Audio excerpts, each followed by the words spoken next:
Bismillahirrahmanirrahim. Assalamualaikum warahmatullahi wabarakatuh. Sobat Kembara Sunyi dimanapun teman-teman berada.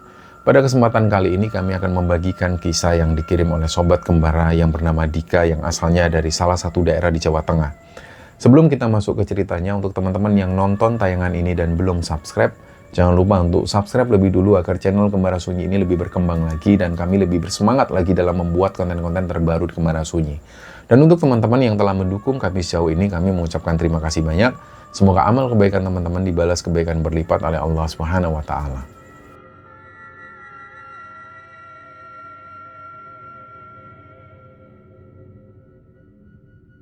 Cerita di episode kali ini ceritanya dibagikan oleh salah satu sobat kembara yang bernama Dika.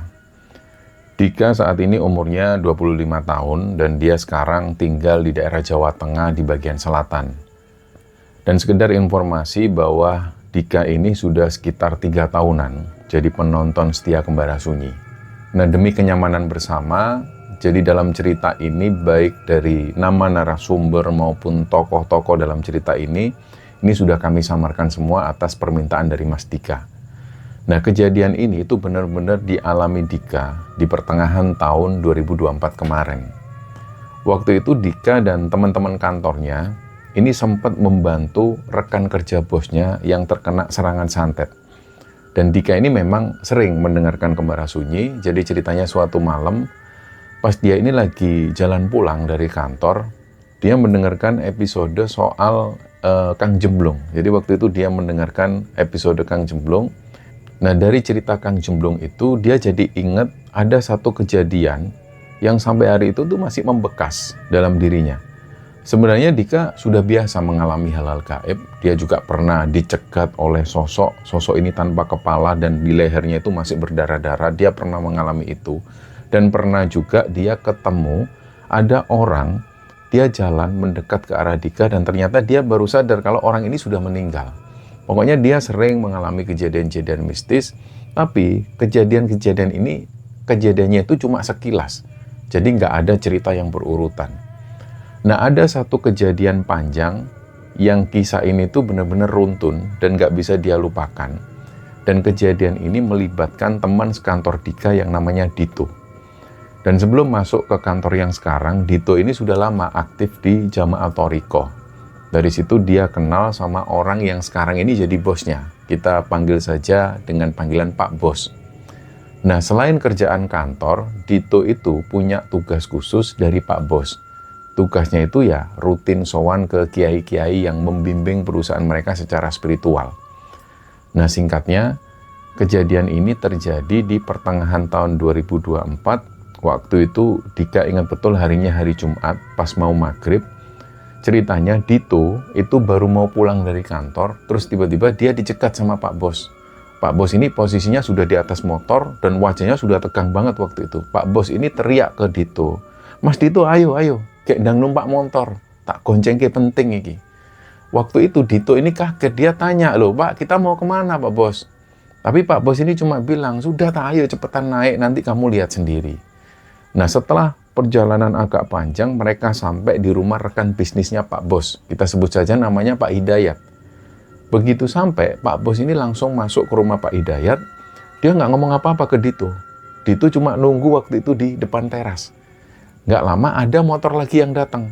Ternyata yang datang ini adalah istrinya Pak Bos. Istrinya Pak Bos juga gitu. Beliau ini langsung bergegas masuk ke dalam, ngikutin Pak Bos, suaminya itu. Dito makin bingung di luar, ini ada apa sih di dalam rumah? Nah, pas lagi nunggu di teras itulah, tiba-tiba Dito itu dengar ada suara teriakan dari dalam. Awalnya suara teriakan ini pelan, tapi lama-lama ada suara teriakan histeris, suaranya ini suara perempuan. Dan gak lama, suara perempuan ini nangis. Terus barulah dari situ Pak Bos keluar dari rumah, wajahnya Pak Bos ini masih pucat dan masih kelihatan tegang. Beliau ini gak banyak ngomong, Pak Bos langsung ngajak Dito sholat maghrib di masjid depan rumah Pak Hidayat itu. Nah, setelah selesai sholat maghrib berjamaah, Pak Bos ngomong ke Dito, "Dit, tolong kamu hubungi Lek Parno sama Mas Andi sekarang. Mas Andi ini adalah anaknya Lek Parno." Nah, Pak Bos ini waktu itu ngerasa ada yang ganjil. Beliau itu kenal baik sama Pak Hidayat. Menurut Pak Bos, Pak Hidayat itu orangnya taat agama dan beliau ini lurus-lurus saja. Tapi di dalam rumah itu, Pak Bos ini merasa kalau suasananya itu sesek banget. Jadi kayak banyak banget sosok-sosok yang tinggal di dalam rumah itu. Padahal yang sebenarnya kalau dihitung orang yang tinggal di rumah itu, ini cuma keluarga Pak Hidayat aja.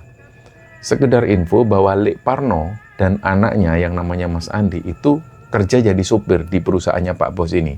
Tapi bisa dibilang mereka ini bukan supir biasa. Mereka punya kemampuan spiritual yang bisa dibilang kemampuannya itu spiritual kejawen Islami. Jadi mereka sudah biasa untuk menghadapi urusan-urusan gaib semacam ini. Nah singkatnya Dito langsung telepon Lek Parno dan juga Mas Andi. Nggak lama mereka berdua datang ke lokasi. Nah sementara nunggu tadi, Pak Bos itu sempat cerita ke Dito kalau yang teriak-teriak tadi di dalam itu ternyata istrinya Pak Hidayat. Jadi istrinya Pak Hidayat ini kondisinya tuh kayak orang kesurupan. Tapi Pak Bos sendiri nggak tahu sosok apa yang masuk ke dalam badan istri Pak Hidayat. Terus begitu Lek Parno dan Mas Andi ini datang, mereka berempat langsung masuk rumah. Nah suara ribut-ribut ini langsung kedengaran lagi dari kamar utama. Di dalam kamar itu kondisinya ini sudah kacau balau, sudah berisik banget, sudah nggak karu-karuan. Ternyata di dalam itu ada Pak Hidayat, ada pembantunya Pak Hidayat, dan juga sama istrinya Pak Bos. Mereka semua ini lagi kewalahan megangin istrinya Pak Hidayat yang lagi kerasukan itu. Dan istrinya Pak Hidayat ini memberontaknya itu kuat banget, sambil matanya itu melotot kemana-mana. Nah disitulah kesaksian dari orang-orang yang ada di sana, tenaga si istrinya Pak Hidayat ini itu jadi kuat banget. Padahal aslinya dia ini orangnya lemah lembut dan badannya itu kurus. Nah, Lek Parno dan juga Mas Andi ketika ngelihat dari depan pintu, Lek Parno ini langsung tahu ini bukan urusan ecek-ecek ini. Dia ngelihat ke sekeliling ruangan. Terus beliau ngomong ke Pak Bos, rumah ini gila. Penuh banget isinya. Kata Lek Parno seperti itu. Jadi yang dilihat Lek Parno ini, kata Lek Parno, dia bilang ke Pak Bos, ini kira-kira ada kalau sekitar 17-20 sosok makhluk halus yang mereka ini kayak berdesakan di dalam rumah itu. Terus Lek Parno cuma ngomong, ini kalau kita selesaikan malam ini juga, saya juga nggak yakin deh kalau bisa selesai. Mau sampai besok pagi pun, belum tentu juga bisa. Terus tiba-tiba Lek Parno ini memejamkan mata, beliau merem, dengan posisi itu masih tetap berdiri. Terus pas beliau buka mata, beliau bilang, Pak Bos, udah fix ini santet kiriman. Pengirimnya, kalau dari penerawangan saya, itu dia tinggalnya di komplek di perumahan A. Inisial nama depan dari si orang ini itu A. Jadi di sini Lek Parno itu memang orangnya frontal banget. Kalau dia tahu dalam penerawangannya sudah jelas terlihat seperti itu, pasti dia langsung menyebutkan orangnya siapa, namanya siapa. Ini kalau dalam penglihatannya sudah jelas. Nah dari situ Lek Parno ini langsung ngasih 4 cara untuk menyelesaikan masalah ini. Pertama, mereka harus segera memindahkan semua makhluk-makhluk halus itu ke tempat sepi. Karena ini sudah penuh banget. Dan kedua, energi negatif yang ada di badan istrinya Pak Hidayat dan juga Pak Hidayat sendiri, ini harus segera dibersihkan. Yang ketiga, harus cari dulu benda-benda yang sekiranya aneh yang ada di rumah itu, yang ini dijadikan sebagai media santet. Ini harus dicari. Bisa jadi benda itu bisa ditanam atau bisa dipaku di dalam rumah, macam-macam bentuknya. Jadi itu dulu yang harus dicari, dan kalau sudah ketemu, itu harus langsung ditarik dan langsung dibuang. Dan yang selanjutnya, karena sosok makhluk halus ini banyak banget, Lek Parno minta tolong ke Mbak Bos untuk segera mendatangkan Romo untuk membackup mereka ini. Jadi Romo ini adalah sebutan hormat untuk sosok seorang kiai sepuh yang selama ini beliau itu jadi pembimbing spiritual perusahaan mereka. Di situ Pak Bos langsung setuju. Jadi Pak Bos ini langsung nyuruh Dito sama Mas Andi untuk segera sowan ke rumah Romo malam itu juga untuk segera minta bantuan. Singkatnya Dito sama Mas Andi ini langsung berangkat menuju ke rumah Romo. Nah biasanya kalau jam-jam habis Isya di malam-malam seperti itu, Romo itu jarang ada di rumah. Beliau pasti keluar, entah makan sama keluarganya, entah mengunjungi sanak saudara. Beliau biasanya pergi sama keluarganya, tapi nggak tahu kenapa kok malam itu, pas waktu Dito sama Mas Andi sampai ke rumah Romo, Romo itu lagi duduk santai di teras rumah. Jadi beliau itu kayak sudah nunggu kedatangan mereka berdua. Jadi seolah beliau ini tahu kalau ada anak didiknya yang mau datang ke rumah, yang lagi butuh bantuan mendesak.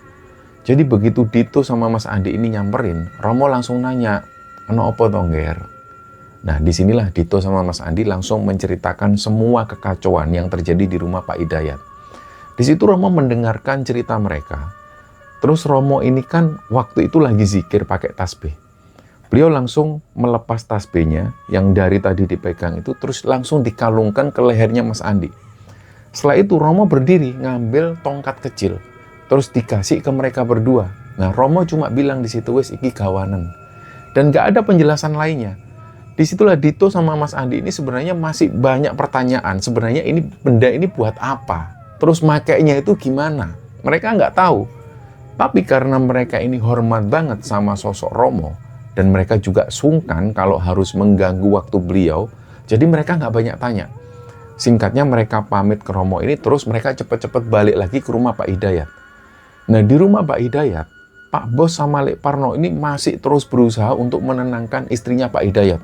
Jadi waktu itu istri Pak Hidayat ini masih terus meronta-ronta, masih teriak-teriak dan matanya itu masih melotot-melotot. Nah, disitulah waktu Pak Bos masuk dan ngeliat ke arah istrinya Pak Hidayat, tiba-tiba istri Pak Hidayat itu melotot ke arah Pak Bos. Jadi dia langsung teriak nyebut nama aslinya Pak Bos. Suaranya serak, melengking juga. Nah, kita sebut saja nama Pak Bos ini Usman. Jadi istri Pak Hidayat ini teriak, "Hei Usman, sing iso nulungi aku iki mong kowe. Dongakno aku iki, kowe bener Usman sing omamu ning lor kono to." Di situ Pak Bos langsung kaget banget mendengar alamat rumahnya disebut, nama aslinya disebut. Padahal di situ nggak ada satupun yang manggil nama aslinya Pak Bos. Nggak ada yang manggil nama Usman. Baik itu Lek Parno, anaknya Lek Parno, semua karyawan Dito ini nggak pernah manggil Pak Bos dengan panggilan namanya. Lah ini istri Pak Hidayat kok tahu namanya, bahkan alamat rumahnya disebut. Nah, bahkan Pak Hidayat ini nggak tahu alamat lengkapnya Pak Bos. Pak Hidayat memang tahu rumah Pak Bos, tapi nggak pernah tahu alamat lengkapnya. Bahkan nomor-nomor rumahnya itu nggak tahu. Tapi ini istri Pak Hidayat waktu itu ngomong seperti itu dan suaranya itu kayak suara nenek-nenek. Disitulah Pak Bos itu langsung merinding. Dan waktu itu di pojok kamar juga kebetulan ada seorang ustazah. Ustazah ini beliau lagi membacakan ayat-ayat ruqyah dengan suara yang kencang juga. Tapi anehnya ketika sang ustazah ini membacakan ayat-ayat ruqyah itu kayak nggak mempan sama sekali. Jadi sosok yang merasuki tubuh istri dari Pak Hidayat, dia tetap diam. Jadi kayak nggak ngerasa kepanasan. Jadi dia duduk sambil santai, sambil nggak ngerasa kepanasan atau kesakitan sama sekali. Ya dia cuma diam. Dan karena ngerasa sudah buntu, akhirnya Pak Bos ini mundur. Dia bareng Lek Parno sama Pak Hidayat itu keluar kamar, dan kemudian mereka nunggu di teras. Nggak lama habis itu Dito sama Mas Andi yang tadi baru sampai rumah Romo itu datang. Mereka akhirnya kumpul di teras. Terus Dito ini menceritakan soal tasbih, juga tongkat titipan dari Romo tadi. Nah, di situ mereka masih bingung harus diapain dan harus ngapain dengan benda-benda ini. Nah, di tengah kebingungan itu, Pak Abdullah datang juga ke rumah Pak Hidayat. Jadi Pak Abdullah ini teman satu pengajian Pak Bos dan juga Dito. Ternyata yang manggil Abdullah ini Lek Parno. Lek Parno sengaja manggil Abdullah. Pak Bos langsung lega karena Abdullah ini memang juga sering membantu Lek Parno untuk urusan membersihkan rumah dari gangguan gaib seperti ini. Nah, singkatnya mereka langsung bagi tugas. Lek Parno ini nyuruh Pak Bos, terus nyuruh Dito juga sama nyuruh Mas Andi untuk keliling rumah untuk segera nyari sumber media santetnya. Sedangkan Abdullah itu nggak ikut keliling.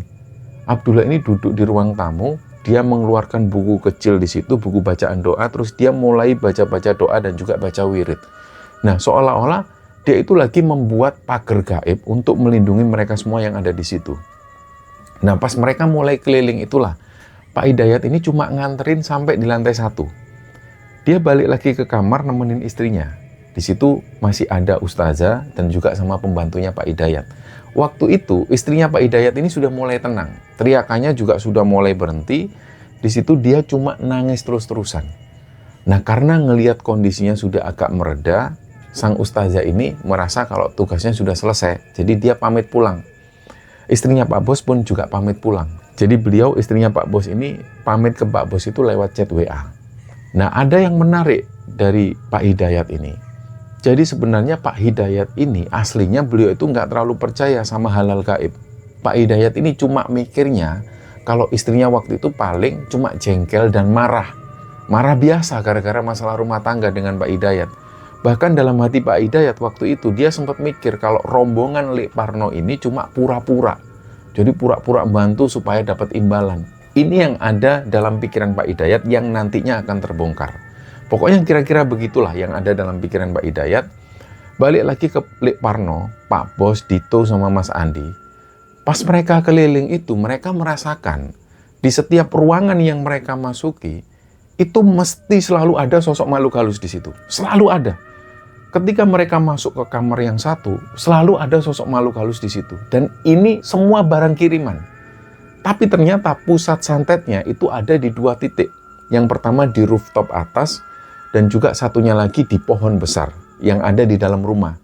Nah, memang rumah Pak Hidayat ini agak unik juga desainnya. Di dalam rumahnya itu ada kandang burung yang ukurannya cukup besar, ada kolam ikan koi juga, terus di tengah-tengah kolamnya itu ada pohon besar, yang pohonnya itu nembus sampai ke lantai atas. Nah, singkatnya, mereka akhirnya sampai di rooftop.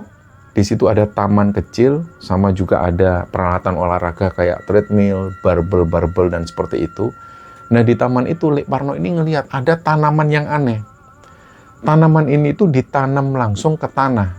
Dan nggak tahu ini jenis tanamannya apa, tapi Lek Parno itu kok yakin kalau pusat energinya ada di situ. Hawanya di atas juga bener-bener nggak enak. Padahal ini semi terbuka. Tapi kayak gerah banget. Jadi untuk nafas itu kayak nggak enak banget, kayak sesak. Lek Parno langsung nyuruh Mas Andi, Dik, kamu turun sekarang, Dik. Bersihkan setiap ruangan sekarang, jangan sisakan satu pun makhluk halus, pokoknya semua harus dibersihkan. Mas Andi langsung ngasih kode ke Dito, mereka berdua cepet-cepetan turun untuk segera ngusir para makhluk halus itu. Tinggallah Lek Parno sama Pak Bos di rooftop itu. Tugas mereka berdua ini yang paling berbahaya. Mereka ini harus nyari, dan kalau sudah ketemu harus nyabut benda yang jadi media santetnya itu. Nah, pas Mas Andi turun, ada feeling nggak enak. Ketika dia melewati lantai 2 itu feelingnya sudah nggak enak. Akhirnya Mas Andi ini masuk ke salah satu ruangan yang ada di sana. Nah, di tengah ruangan itu Mas Andi nunduk, terus tangannya itu kayak dijulurkan ke depan. Dia jongkok, terus tangannya itu gerak kayak narik sesuatu ke punggung. Jadi gerakannya itu kayak dia ini mau gendong seseorang. Terus dia akhirnya berdiri. Nah, disinilah Dito ngeliat, pas Mas Andi ini berdiri, itu geraknya memang agak susah. Dan dia ini nyamperin Dito, Mas Andi ini. Dito ngelihat Mas Andi ini kok nggak kayak gendong sesuatu. Karena Dito agak heran juga ngelihatnya. Yang dilihat oleh Dito, Mas Andi memang kayak lagi gendong seseorang di belakang. Dan rasanya tuh memang kayak berat. Akhirnya mereka menuruni tangga. Tapi jalannya Mas Andi itu jadi pelan. Badannya kelihatan berat banget, seolah-olah sosok yang dia gendong ini berat banget. Dan di setiap anak tangga, dia berhenti, ngatur nafas dulu, menggos-menggos. Kelihatan banget kalau Mas Andi itu nahan beban di punggungnya itu sampai jalannya ini agak bungkuk. Nah, pas sampai di lantai 1 itulah jalannya Mas Andi ini semakin berat, badannya itu semakin kayak bungkuk, keringatnya keluar semua, bener-bener kayak lagi manggul barang yang beratnya itu ratusan kilo. Nah, di situ Dito nanya, Mas, kenapa kok jalannya berat banget? Andi jawab, ya aku wis nggawa siji, wabut tenan. Tolong siapin motor aja, ayo cepet. Kita buang bareng-bareng. Dito langsung ngambil motor Mas Andi, terus diparkir di depan gerbang. Awalnya motor ini biasa saja pas dibawa Dito. Tapi begitu Mas Andi ini naik jok belakang, tiba-tiba skok motor itu ambles, mentok ke bawah. Kalau ini semua mengada-ada, nggak mungkin motor itu sampai ambles kayak dinaiki beban lebih dari 3 orang. Dan Dito merasakan itu, jadi pas digas. Ini ban depan itu sampai mau ngangkat, saking beratnya beban yang ada di belakang. Gak masuk akal banget. Jadi di jalan itu, Dito itu susah banget untuk jaga keseimbangan. Setiap kali dia mau belok, stangnya itu kayak kaku banget. Jadi pas kalau mau belok, Dito terpaksa menurunkan kaki ke aspal, supaya motornya itu nggak ambruk. Nah, singkatnya mereka berdua sampai di sebuah jembatan besar, yang di bawahnya itu ada sungai yang mengalir deras. Mereka menepi di situ. Mas Andi ini turun, dan kepalanya itu masih nunduk, badannya juga masih membungkuk. Dia nunggu sebentar, si Dito ini sampai jalanan agak sepi, Mas Andi pun juga nunggu jalanan sampai sepi.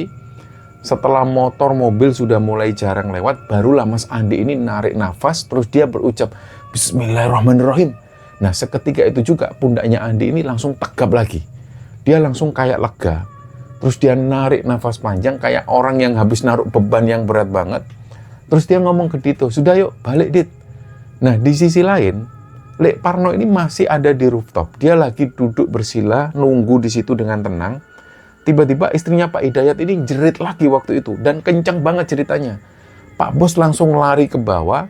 Ketika Pak Bos ada di lantai 1, Pak Bos ngelihat Abdullah itu masih duduk di depan sambil baca wirid yang ada di buku kecilnya itu.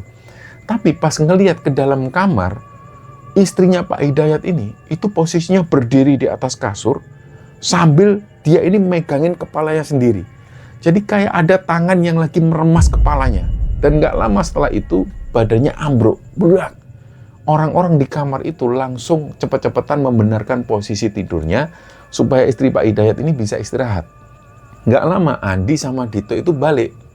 Lek Parno juga turun dari atas, akhirnya kumpullah mereka di ruang tengah. Lek Parno ini kelihatan capek banget. Terus dia bilang, ini kondisinya sulit banget ini. Tadi aku kayaknya gagal narik jangkar di rumah ini. Terus Mas Andi sama Dito juga ngerasa tenaganya ini sudah habis. Padahal waktu itu mereka cuma buang satu sosok makhluk halus. Awalnya mereka mikir, udahlah, dilanjut besok pagi aja lah. Tapi tiba-tiba Mas Andi inget, dia kan dikasih tongkat kecil dan juga tasbih dari Romo. Akhirnya dia mengeluarkan tongkat itu, terus dia bilang, "Pak, ayo Pak coba sekali lagi pakai ini." Sambil menunjukkan tongkat itu. Lek Parno pun setuju. Akhirnya di situ Lek Parno, Abdullah, Dito sama Mas Andi ini naik lagi ke atas, sedangkan Pak Bos sama Pak Hidayat masih nunggu di teras.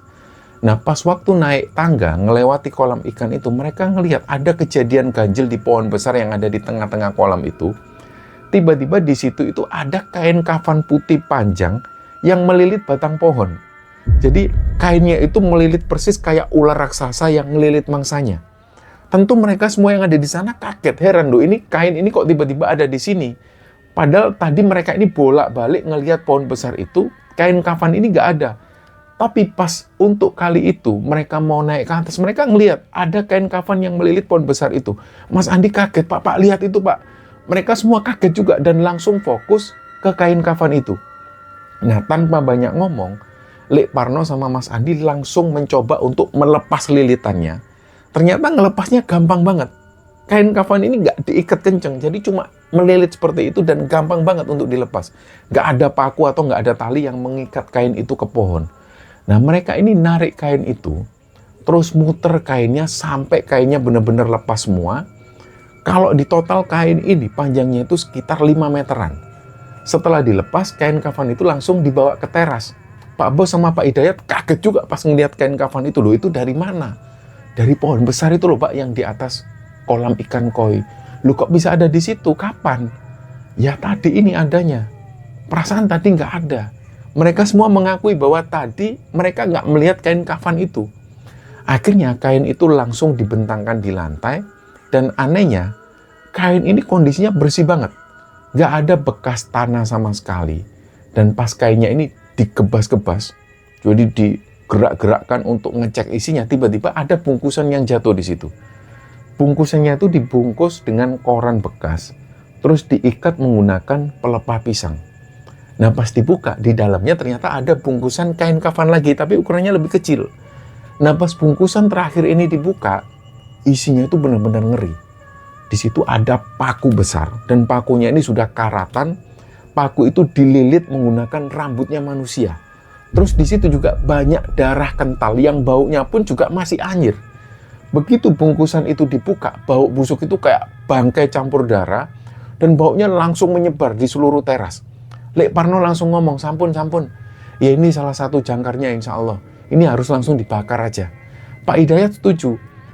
Pak Hidayat ini nyuruh membakar barang itu di lapangan basket. Jadi ada lapangan basket kecil di samping rumah Pak Hidayat. Tapi Pak Hidayat waktu itu nggak mau ikut bakar. Alasannya dia mau nemenin istrinya di kamar. Dari sini Pak Bos itu sama Lek Parno terutama, mereka mulai merasa kok ada yang aneh sama Pak Hidayat ini. Ya, mereka itu membayangkan, masa di kondisi rumah yang lagi kacau balau seperti ini, terus mereka sudah menemukan jangkar tersebut, mereka sudah menemukan barang aneh di rumah Pak Hidayat, terus barangnya sudah ditemukan dan ada paku yang berkarat, ada kain kafan, ada darah juga, dan penampakannya benar-benar ngeri. Tapi kok di sini Pak Hidayat kok kayak datar-datar aja ekspresinya. Beliau itu kayak nggak kelihatan takut sama sekali. Jadi nggak ada kesedihan sama sekali. Malah dia itu tadi sempet-sempetnya ngajak Pak Bos itu ngobrol soal bisnis. Di situasi yang kacau seperti itu. Lek Parno curiga, ini pasti ada yang nggak beres ini di badannya Pak Hidayat. Mungkin ada benda yang sengaja tertanam di tubuh Pak Hidayat yang membuat kesadaran Pak Hidayat itu jadi tumpul. Akhirnya Lek Parno bisik-bisik ke Pak Bos. Nanti tawarin Pak Hidayat buat dipijet. Biar nanti saya yang mijet. Singkatnya, barang kiriman yang tadi itu berhasil dibakar. Itu semua dimasukkan ke dalam tong, terus dibakar. Setelah itu Pak Bos nawarkan Pak Hidayat supaya dipijet sama Lek Parno. Ternyata Pak Hidayat seneng banget dapat tawaran itu. Lek Parno langsung mulai memijet Pak Hidayat. Pak Hidayat ini tiduran di sofa ruang tamu. Sambil Lek Parno itu mijet sekuat tenaga, biar nggak kelihatan mencurigakan, mulut Lek Parno itu terus-terusan membaca doa.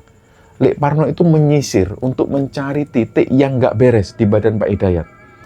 Ketika Lek Parno ini memijit area leher, Lek Parno merasakan memang ada kayak benjolan-benjolan yang aneh. Ada kayak benda padat keras di balik kulit di bagian lehernya Pak Hidayat. Nah disitulah pelan-pelan sambil memijit, Lek Parno itu kayak mendorong benda itu keluar. Dan disinilah keanehannya, tiba-tiba keluar keris kecil. Kerisnya itu kecil, seukuran jari telunjuk. Jadi keris ini tuh keluar dari kulit lehernya Pak Hidayat. Dan anehnya, nggak ada bekas luka, nggak ada bekas darah pun yang keluar dari leher Pak Hidayat ini. Nah disitulah Lek Parno cepet-cepetan ngambil keris itu terus disembunyikan di kantong bajunya. Habis itu dia lanjutkan pijitannya sampai Pak Hidayat ini benar-benar ketiduran pulas di sofa. Dan pas mau keluar rumah, Lek Parno ini berpapasan sama pembantunya Pak Hidayat. Lek Parno di situ pamit. Terus dia pesan ke pembantunya Pak Hidayat, Mbak, nanti kalau Pak Hidayat bangun, sampaikan kita pamit pulang dulu. Besok insya Allah kita balik lagi untuk melanjutkan bersih-bersih. Nah pembantunya ngangguk di situ. Malam itu pas mereka semua lagi ada di teras, sebelum pulang suasananya itu sepi banget. Pak Bos, Dito, Abdullah sama Mas Andi waktu itu lagi duduk sambil ngerokok. Terus Lek Parno ikut gabung. Beliau cerita-cerita soal keris kecil yang baru dia ambil dari lehernya Pak Hidayat. Nah mereka semua kaget. Tapi mungkin karena saking capeknya, jadi reaksi mereka itu nggak heboh kayak sebelum-sebelumnya. Jadi mereka ya kayak, oh ya Pak, nggak seheboh seperti sebelumnya. Singkatnya malam itu mereka pulang ke rumah masing-masing, istirahat untuk siap-siap lanjut lagi besok paginya. Keesokan harinya di hari Sabtu, Dika berangkat ngantor seperti biasa. Kantor juga suasananya normal, nggak ada desas-desus apapun dari teman-temannya soal kejadian semalam. Nah biasanya, kalau Pak Bos ini sudah nyampe kantor, dia pasti sudah teriak-teriak dari ruang tamu, nyuruh Dika itu untuk bikin kopi. Dan Dika ini yang sering memang yang bikinin kopi. Terus mereka memang biasanya ngopi bareng sambil ngobrolin kerjaan. Nah tapi pagi itu beda. Pak Bos itu kelihatan datar dan wajahnya itu capek banget. Loyo banget. Dika ini sampai nggak berani ngajak ngobrol. Bahkan untuk menawari kopi pun Dika nggak berani. Nggak lama ada yang ngetok pintu. Ternyata Lek Parno yang datang. Ya Dika nyapa kayak biasa. Tapi Lek Parno itu ya kelihatan biasa juga.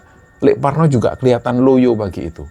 Dia cuma salaman sama Dika, terus langsung ngobrol sama Pak Bos.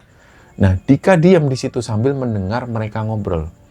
Tiba-tiba Pak Bos ini nyeletuk, lah ini Dika diajak. Dah Dika aja diajak, dia kan lulusan pondok. Dika kaget. Jadi di situ Pak Bos dan Lek Parno itu ngeliatin dia. Dika nanya, enten apa toh Pak Bos? Lek, wonten apa toh Lek? Dia tanya ke Lek Parno juga. Lek Parno ini langsung cerita semua kejadian horor yang terjadi semalam di rumah Pak Hidayat itu. Nah ketika mendengar cerita itu, Dita langsung merinding. Tapi Dika mikir lagi, dia ini kan cuma lulusan pesantren. Dia nggak punya ijazah yang tinggi. Dulu Pak Bos yang mau nerima dia kerja apa adanya. Nah karena dia merasa kalau dia utang budi dengan Pak Bos, ya mau nggak mau Dika akhirnya memberanikan diri untuk ikut bantu. Sebenarnya Dika sendiri ini masih was-was untuk membantu hal-hal yang semacam itu. Dia selalu kepikiran anak dan istrinya, terutama si anaknya, karena anaknya masih kecil. Yang ada dalam pikiran Dika, dia takut kalau setelah membantu urusan-urusan yang semacam ini, yang berhubungan dengan halal gaib, Takutnya nanti pulang-pulang ada yang ngikut ke rumah. Akhirnya ya Dika bilang ke Lek Parno, tapi loh Lek, aku ini kan punya anak kecil di rumah, ada bayi. Nah, belum sempat dijawab oleh Lek Parno, Pak Bos langsung motong. Insya Allah istrimu itu loh hafal Quran. Insya Allah aman lah, nggak mungkin makhluk halus itu berani ikut pulang ke rumahmu. Malah mereka yang takut loh, Dik. Dika akhirnya pasrah, ya sudahlah, dia setuju aja. Singkatnya mereka berdua langsung menyusun rencana. Jadi habis duhur, mereka mau menuju ke rumah Pak Hidayat. Rencananya Lek Parno sama Mas Andi ini bakal nangkepin entitas kiriman itu satu-satu. Jadi ditangkepin kayak yang semalam itu, terus digendong keluar dan dibuang ke sungai. Itu seperti yang dilakukan semalam oleh Andi. Nah, kalau semuanya sudah bersih, barulah mereka mencabut akar utamanya. Dika ngangguk di situ. Sambil nunggu duhur, Dika ini ngebut. Dia ngerjain tugas-tugas kantornya lebih dulu, biar nantinya itu dia bisa fokus pas eksekusi di rumah Pak Hidayat. Nah, setelah zuhur, rombongan ini langsung berangkat ke lokasi. Sesampainya di sana, rumah Pak Hidayat itu kelihatan sepi banget dan kelihatan tenang. Pak Hidayat nunggu di teras. Siang itu Pak Hidayat kelihatan lebih seger, ya mungkin gara-gara keris di lehernya yang sudah dicabut itu. Terus mereka ngobrol biasa saja di teras, gak ada satupun yang membahas kejadian horor yang terjadi semalam. Gak lama ada beberapa teman kantor Dika yang datang membantu, dan begitu tim kumpul, Mas Andi sama Lek Parno langsung masuk ke rumahnya Pak Hidayat. Mereka keliling kamar mencari lagi sosok-sosok makhluk halus kiriman itu. Dika dan juga teman-teman kantornya nunggu di teras. Gak lama kemudian Mas Andi ini keluar. Di situ nafas Mas Andi ini ngos-ngosan. Dia minta tolong untuk disiapkan motor untuk boncengin dia buang makhluk itu. Nah, posisi Mas Andi itu lagi gendong sosok makhluk halus. Waktu itu Dika memang ngeliat Mas Andi itu kayak membopong sesuatu, dan kayaknya Mas Andi ini berat banget. Nah, tapi karena waktu itu Dika ini kalah cepat sama teman-teman yang lain, akhirnya teman-temannya inilah yang memboncengkan Mas Andi. Nah, ketika Mas Andi naik jok belakang, itu kelihatan banget Dika melihat sendiri motornya itu langsung ambles mentok ke bawah. Terutama yang di bagian belakang. Jadi kayak seolah-olah Mas Andi ini beratnya itu lebih dari 150 kilo. Dan pas motor ini digas, suara mesinnya itu kencang, tapi motornya itu jalannya pelan, kayak ngereng. Jalannya juga agak oleng. Dika itu heran ngelihat ini. Singkatnya, Mas Andi sama temennya balik lagi ke rumah, dan siklus itu diulang-ulang lagi. Jadi Mas Andi masuk rumah, terus keluar lagi sambil dengan posisi kayak gendong sesuatu di belakang, dan posisinya itu kayak berat banget. Dika langsung sikap waktu itu, dia langsung nyalakan motor, langsung boncengkan Mas Andi, dan ini benar-benar nggak masuk akal. Dika itu merasakan sendiri waktu itu. Motornya itu kerasa berat banget, nggak wajar lah pokoknya. Yang Dika rasakan, dia itu kayak bonceng 3 orang di jok belakang. Stangnya kaku, dan susah banget untuk jalan lurus. Tiap kali belok, dia ngikutin arahan dari Mas Andi. Dika itu harus nurunin kaki ke aspal, ya supaya motornya nggak ambruk. Dan itu kata Mas Andi, saking beratnya beban sosok makhluk halus yang ikut di jok belakangnya, sampai motornya ya seperti itu. Terus singkatnya mereka ini sampai di jembatan, yang Dika lihat Mas Andi ini turun, terus Mas Andi bilang, kamu tunggu sebentar di sini ya, Dik. Dika ngeliat Mas Andi itu berdiri sambil nunduk.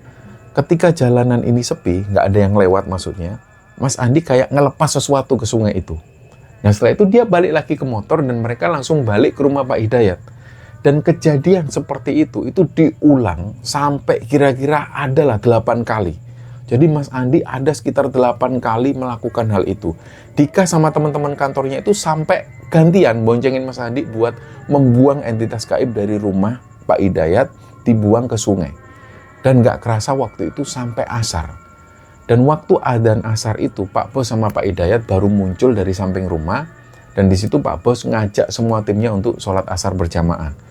Dan setelah sholat, mereka kumpul lagi di teras. Lek Parno di situ bilang, alhamdulillah semua entitas gaib di kamar sudah berhasil dibuang. Sekarang tinggal 1 paku utamanya. Dan untuk nyabut paku ini, aku butuh 1 tenaga ahli lagi. Posisinya ini ada di taman rooftop. Nah, Pak Hidayat waktu itu santai aja nanggepinnya. Monggo, kalau mau naik langsung aja, nggak apa-apa, monggo. Nggak lama tenaga ahli yang dimaksud oleh Lek Parno ini datang. Namanya Mas Aan. Lek Parno langsung nyuruh Dika, Mas Andi, sama Mas Aan ikut naik ke atas. Dan khusus Dika, dia disuruh bawa baskom yang isinya air putih. Air ini katanya untuk menetralisir energi pakunya nanti. Dan sesampainya di rooftop, Lek Parno nyuruh mereka untuk duduk bersila semua, dan Lek Parno ini ngasih bacaan wirid untuk dibaca bareng-bareng. Dan setelah wirid itu, Lek Parno baca mantra-mantra Jawa, terus beliau itu berdiri. Dia ngajak Mas Aan mendekat ke tanaman-tanaman yang ada di sana. Lek Parno megang tangan Mas Aan, mereka menyatukan batin untuk mencari letak pakunya. Ternyata energi yang paling kuat itu ada di salah satu pohon. Dika disuruh siap-siap untuk membawa airnya. Lek Parno terus megang tangan Mas Aan dan diarahkan ke bawah pohon itu. Tiba-tiba tangan Mas Aan ini nyentak kenceng, kayak habis nangkap sesuatu. Tapi barang itu yang ditangkap oleh Mas Aan itu kayak memberontak kuat banget, kayak mau lepas. Dan saking kuatnya, Lek Parno sama Mas Aan ini sampai jatuh. Jatuhnya itu nggak jatuh biasa, tapi sampai guling-guling nggak karuan di lantai rooftop itu. Dika bingung lihat itu, karena memang bener. Apa yang dipegang oleh Mas Aan itu kayak bener-bener narik badannya. Terus akhirnya Lek Parno ini teriak-teriak sambil ngos-ngosan, Banyune, airnya Dik. Dika langsung menyodorkan baskom airnya itu, dan Lek Parno langsung menyelupkan segumpal rumput campur tanah, dan ini dicelupkan ke dalam air yang ada dalam baskom itu. Dika ngeliat di dalam rumput itu ada buntelan kain putih kecil dan masih ada noda merahnya, kayak bekas darah. Dan Lek Parno juga menyadari itu darah memang. Ya benar-benar darah segar. Lek Parno ngomong gini, ayo semuanya turun. Kita laporkan ini ke Pak Bos sama Pak Hidayat. Mereka langsung ke teras. Nah Dika yang bawa baskom airnya itu sampai di teras, Pak Bos kaget ngelihat wujud barang yang dicabut dari rooftop tadi. Tapi anehnya, reaksi Pak Hidayat ini beda banget. Jadi wajahnya itu datar-datar aja, nggak kaget sama sekali, juga nggak nyesel, nggak sedih sama sekali. Pak Hidayat itu cuma nanya santai, ya udah, ini enaknya dibawa kemana ini? Semuanya itu sampai diem ngelihat respon Pak Hidayat. Ini orang aneh. Istrinya sudah seperti itu, rumahnya diteror dengan kondisi yang seperti ini, tapi beliau ini kok santai banget. Beliau itu kayak nggak ngerasakan apapun lah. Kayak dia ini nggak punya empati sama sekali. Akhirnya Pak Bos ini ngambil alih, ya sudah yuk, bawa ke gudang aja, kita bakar sekarang di gudang. Nah rombongan ini langsung naik motor. Pas mereka jalan itu, Pak Hidayat masih berdiri di situ, masih berdiri di teras, dan Pak Hidayat itu sambil senyum. Dan aneh banget senyumnya Pak Hidayat. Dan begitu sampai di gudang parkiran armada, awalnya karyawan lain itu biasa saja. Tapi pas ngelihat rombongan Lek Parno kumpul di situ dan mereka semua kelihatan tegang mengelilingi Dika yang bawa baskom isi air itu, mereka penasaran semua. Tiba-tiba temannya Dika yang namanya Rian mengusulkan untuk segera membuka isi buntelan itu karena mereka penasaran. Dika awalnya takut, tapi dia juga penasaran. Akhirnya dia tanya ke Lek Parno, Lek, ini loh sama teman-teman mau dibuka, nggak apa-apa Lek? Aman Lek kalau dibuka? Nah Lek Parno jawab, aman kok, itu energinya sudah hilang. Nah, akhirnya Dika ini memberanikan diri untuk membuka buntelan itu. Teman Dika yang namanya Robert langsung menyiapkan koran bekas dijadikan alas bakarnya. Ketika buntelan ini dibuka, Dika sempat kaget. Jadi bentuk buntelan itu kayak kantongnya teh celup, tapi bahannya itu dari kain kafan. Ujungnya itu dilem pakai tetesan lilin.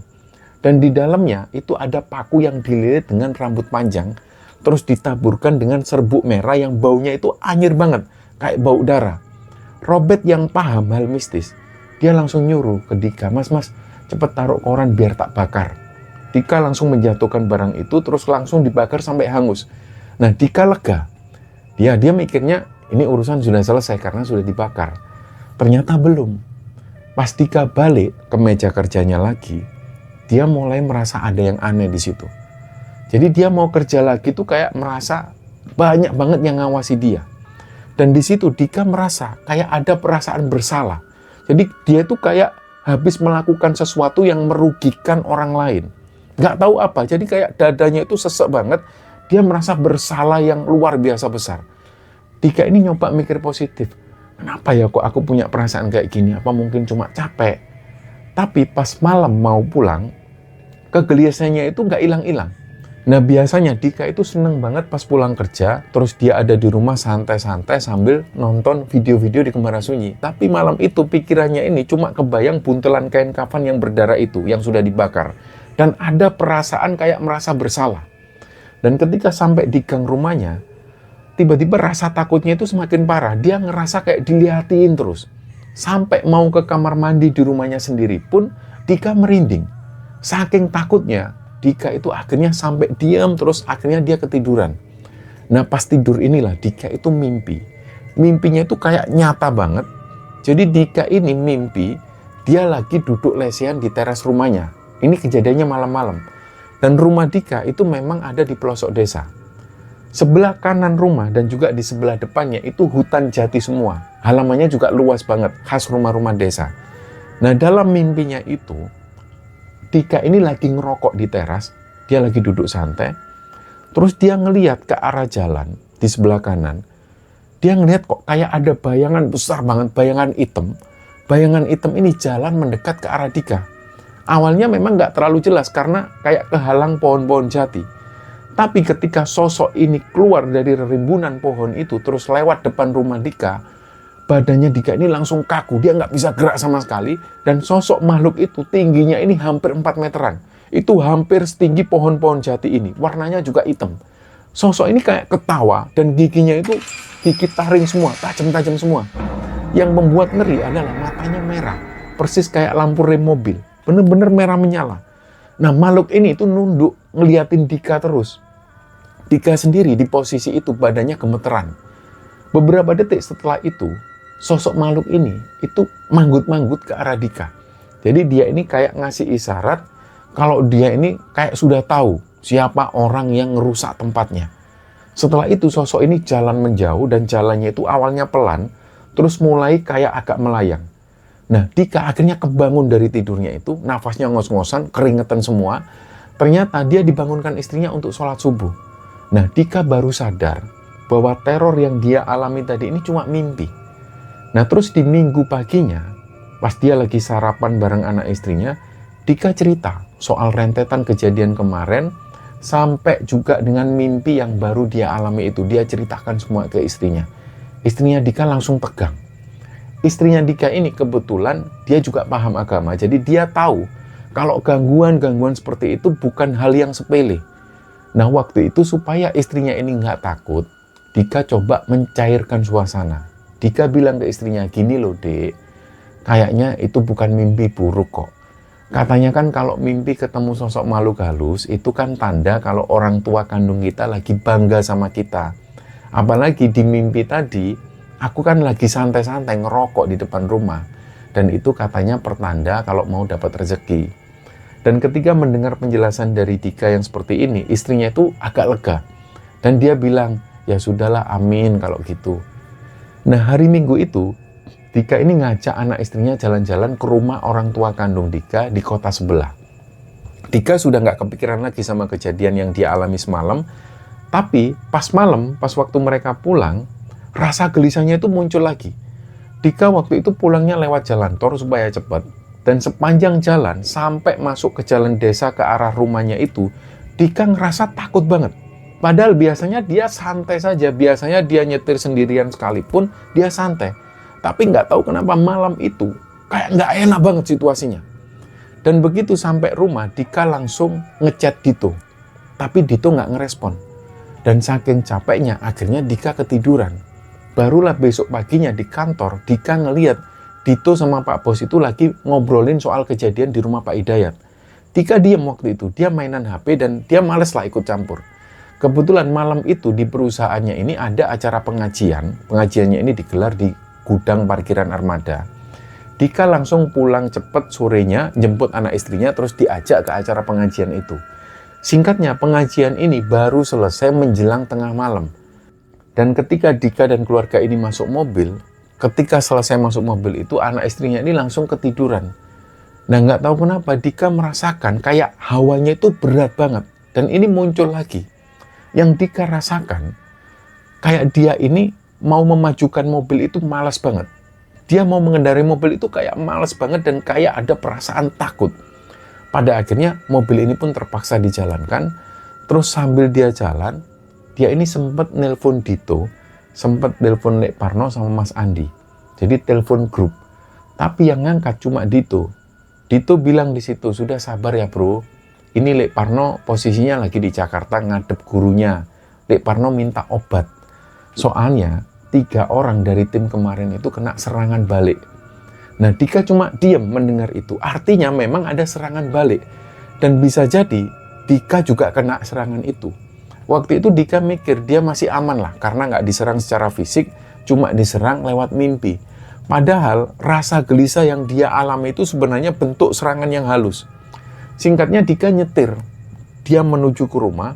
Rasanya itu makin berat ketika mobilnya ini masuk ke pekarangan rumah. Tapi dia berusaha kelihatan biasa saja di depan anak dan istrinya. Nah, pas mau tidur, Dika sempat ngelihat jam di HP-nya, ternyata pas jam 12 malam. Nah, tiba-tiba sekitar jam 1 dini hari, anaknya ini bangun dan tiba-tiba langsung nangis histeris. Biasanya kalau anaknya ini bangun malam, ya nangis biasa, nangis wajar, tapi nangisnya itu nangis pelan. Dan kalau Dika atau istrinya bangun juga, anaknya bakal ngomong langsung. Dia minta minum atau minta ke toilet. Tapi malam itu beda. Nangisnya ini nggak wajar. Dan kayak nangis yang ketakutan. Ketika digendong oleh Dika, dia memberontak kayak nggak mau digendong. Begitupun juga pas digendong istrinya Dika. Si anaknya ini tetap meronta-ronta. Dika panik di situ. Dia langsung nyuruh istrinya ganti baju, terus segera ngambil kunci mobil. Biasanya kalau anaknya ini rewel parah, terutama pas malam-malam, diajaklah anaknya ini muter-muter kampung naik mobil. Dan itu pasti dia langsung tidur lagi.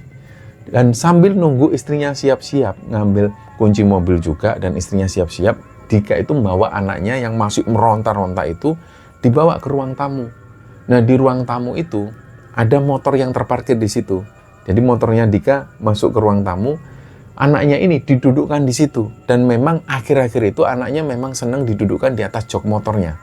Nah, kebetulan di dinding-dinding di ruang tamunya itu ada pajangan-pajangan lukisan wajah para ulama. Pas Dika mau mendudukkan anaknya ke motor, anaknya itu tiba-tiba ngelihat ke arah lukisan para ulama itu. Seketika itu juga yang anaknya tadi ini nangis histeris, meronta-ronta, langsung berhenti total. Badannya langsung lemes, terus dia ini nyandar ke dadanya Dika. Jadi pas istrinya keluar dari kamar, dia sudah siap, dia juga sudah bawa kunci mobil. Dika ngomongnya bisik-bisik ke istrinya, nggak jadi dek, sudah tidur anaknya. Kita tidur di kamar yang satunya aja ya. Siapa tahu tadi di kamar yang tadi gerah. Nah, istrinya akhirnya masuk kamar lagi. Padahal waktu itu Dika ini sudah merinding parah. Dia yakin kalau anaknya tadi nangis ini bukan karena gerah atau apapun, tapi pasti habis diganggu makhluk halus. Karena nangisnya memang nggak wajar, dan itu baru pertama kali anaknya bersikap seperti itu. Dika jadi emosi dalam hati. Dia mikir, dia ini kan cuma orang suruhan. Dia membantu bosnya. Tapi ini kenapa kok bayinya yang belum tahu apa-apa ikut diserang? Dika sampai sedih di situ. Dia sempat nangis sambil dia terus peluk anaknya. Di situ Dika membacakan sholawat dan nggak lama Dika masuk ke kamar satunya. Dan pas dia sudah masuk kamar satunya, istrinya sudah tidur pulas. Tapi Dika masih melek. Dia merinding tapi campur marah juga. Dan Dika ini nyoba telepon Dito sama Lek Parno lagi, tapi tetap nggak diangkat. Untungnya Mas Andi ngangkat teleponnya. Mas Andi bilang, dia nggak bisa langsung datang malam itu karena lokasinya jauh. Tapi dia bakal bantu jagain dari jarak jauh. Kalau misalnya ada kejadian ganjil lagi, dia bakal janji langsung meluncur ke rumah Dika. Dika agak lega mendengar jawaban dari Mas Andi karena dia masih ngerasa was-was. Akhirnya dia ketika merasa was-was itu, dia teleponlah bapak ibunya. Jadi kebetulan orang tua Dika ini lumayan peka dengan urusan gaib. Tapi pas teleponnya diangkat oleh bapak ibunya Dika itu malah ngomong gini, "Le, Pak Elan Bu iki rawani le. Kudune sing ngibarne bendera perang kuwi sapa? Yo dheweke sing kudune mengakhiri." Intinya orang tuanya Dika itu ngomong, mereka ini nggak berani ikut campur orang tuanya. Ya siapa yang memulai perang ini duluan, ya dia yang harus menyelesaikan. Nah, di situ telepon langsung dimatikan. Ternyata orang tuanya ini nggak mau kena imbas karma dari urusan mencabut santet yang kemarin itu. Dia akhirnya pasrah mengandalkan Mas Andi dari jauh, terus nyoba merem, melanjutkan tidurnya lagi. Nah, kira-kira 1 jam setelah itu, pas sekitar jam 2 dini hari, mimpinya itu keulang lagi. Jadi anaknya Dika ini nangis histeris lagi. Dika langsung melakukan hal yang sama, dia gendong anaknya setengah lari ke ruang tamu. Begitu si anak ini ngelihat lukisan wajah-wajah para ulama yang ada di dinding, anaknya ini langsung berhenti nangis. Kayak ada yang menenangkan. Dan ketika nafas anaknya ini sudah teratur dan dia mulai tidur, Dika pindah kamar lagi. Di rumah Dika itu ada 2 kamar. Kalau jam 12 tadi mereka pindah dari kamar pertama ke kamar kedua, waktu itu di jam 2 dini hari, Dika bawa anak istrinya lagi balik ke kamar yang pertama. Logikanya Dika waktu itu, dia pengen mengecoh makhluk halus itu supaya mereka kehilangan jejak. Tapi anehnya istrinya ini nggak protes sama sekali.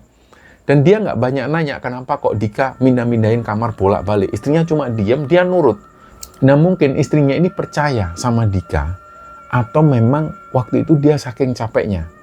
Nah, sehabis memindahkan keluarganya itu, Dika nelpon Mas Andi lagi, tapi tetap nggak diangkat. Dika akhirnya berjuang sendirian, dia duduk bersila di kasur, dia megang HP, dan dia maksa untuk melek. Tapi saking capeknya, dia akhirnya ketiduran juga. Nah, lewat sedikit dari jam 3 dini hari itu, anaknya Dika nangis histeris lagi. Dika langsung menggendong anaknya, tapi kali itu Dika merasakan hawa rumahnya ini berubah drastis.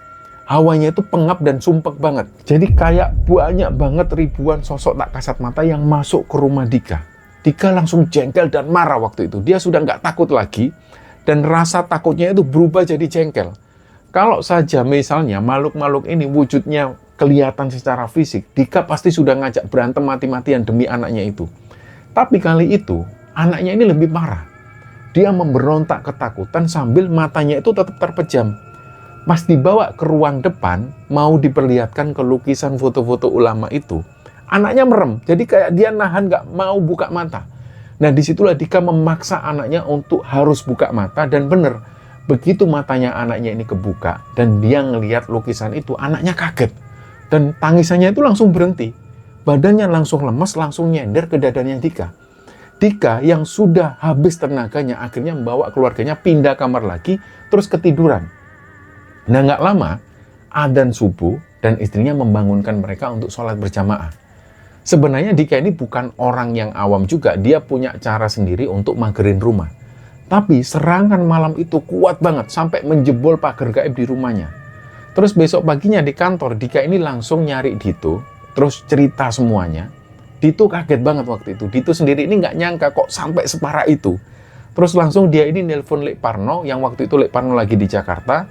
Ketika mendengar cerita itu, Lek Parno langsung ngasih instruksi. Dika dan keluarga ini dilarang tidur di rumah malam itu. Sebelum matahari terbenam, pokoknya mereka sudah harus keluar dari rumah itu. Kata Lek Parno, makhluk gaib itu bisa ngelihat manusia dengan jelas pas kondisinya gelap, terutama di malam hari. Lek Parno juga bilang kalau dia ini lagi membawa penawar khusus buat Dika. Ternyata Dika ini salah satu dari 3 orang yang kena serangan balik gara-gara dia juga ikut membongkar paku santet kemarin. Salahnya Dika adalah dia yang buka langsung buntelan kain kafan berdarah itu. Ketika dia dapat instruksi dari Lek Parno, siang itu juga Dika langsung minta izin pulang. Dan jam 5 sore Dika membawa anak istrinya keluar rumah. Dia mengabarkan ke Lek Parno kalau mereka ngungsi dari rumah. Lek Parno mengingatkan lagi kalau Dika ini nggak boleh tidur semalaman sampai Lek Parno datang bawa penawar. Nah di jalan itu, Dika akhirnya jujur menceritakan semua ke istrinya. Ternyata firasat istrinya ini tajam.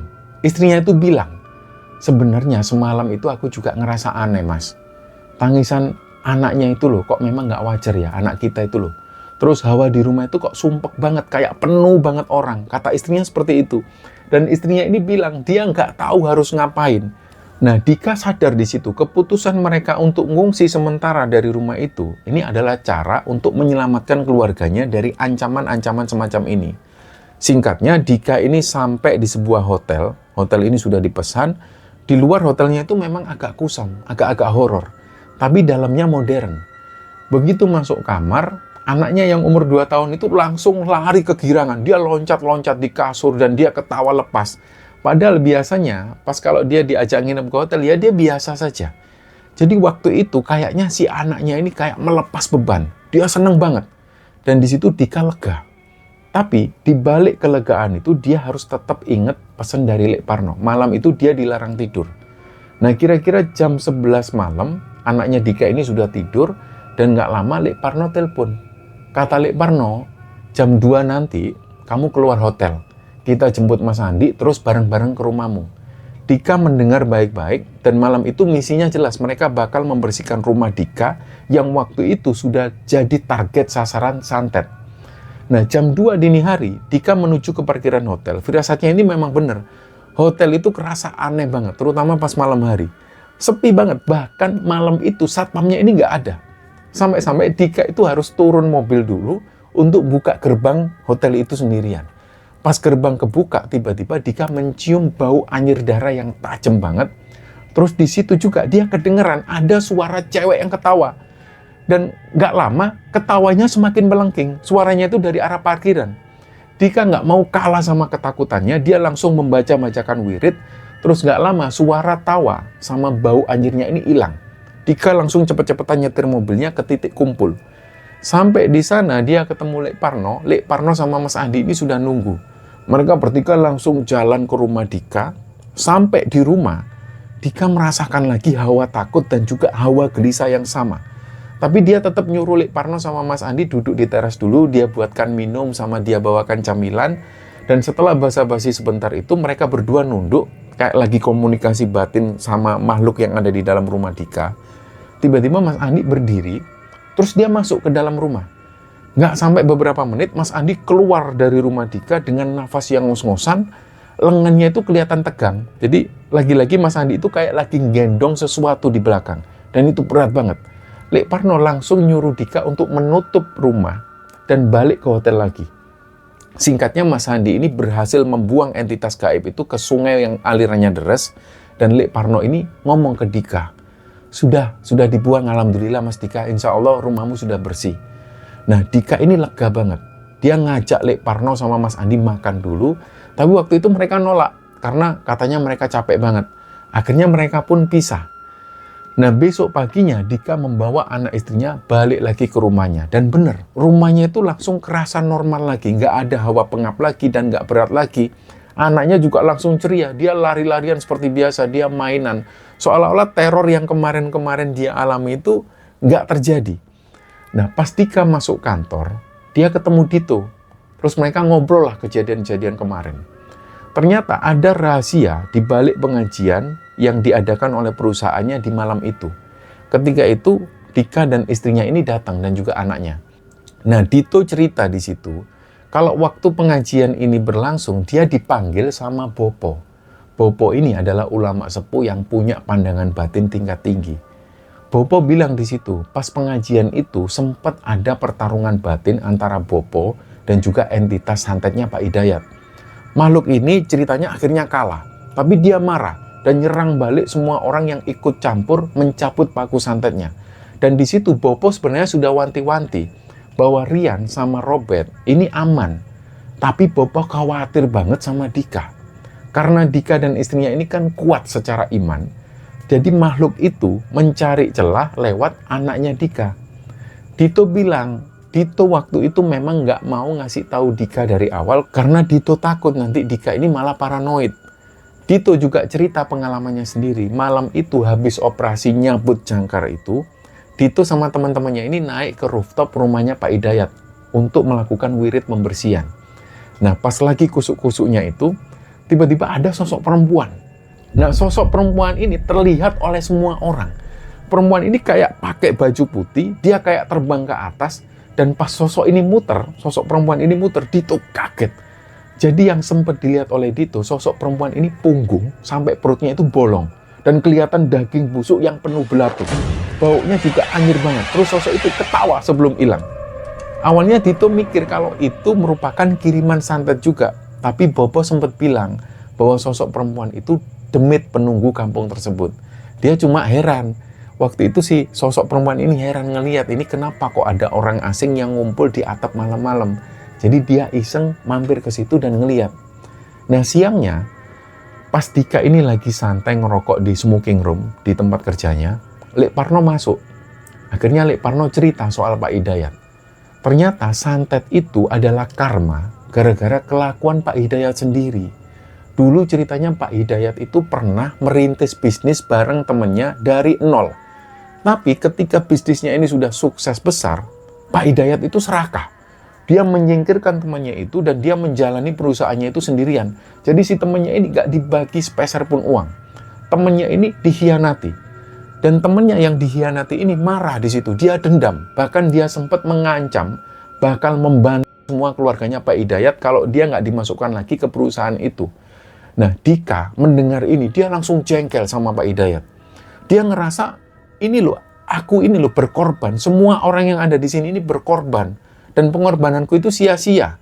Sampai anakku itu diganggu gara-gara Pak Hidayat. Ternyata Pak Hidayat sendiri yang berbuat ini semua. Awalnya dia mikir Pak Hidayat ini mungkin disantet gara-gara persaingan bisnis. Ya wajar lah. Tapi ternyata enggak. Pak Hidayat ini orangnya memang licik.